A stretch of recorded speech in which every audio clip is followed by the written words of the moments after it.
হরে কৃষ্ণ।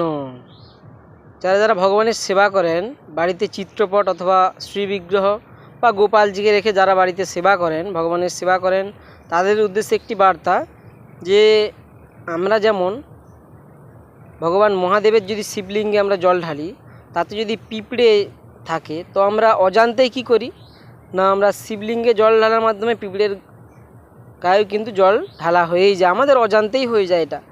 তো আমরা ভগবানের যখন সেবা পূজা করব, আমাদের অজান্তেই অনেক অনেক ভুল হয়ে থাকে, আমাদের অজান্তে আমরা অনেক ভুল করে ফেলি। তো তার জন্য আমাদের কি করা উচিত?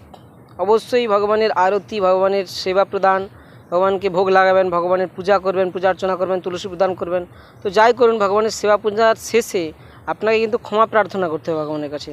সেই ক্ষমা প্রার্থনার মন্ত্রটি হলো মন্ত্রহীনং ক্রিয়াহীনং ভক্তিহীনং জনার্দনম যৎপূজিতং ময়া দেব পরিপূর্ণং তদস্তমে।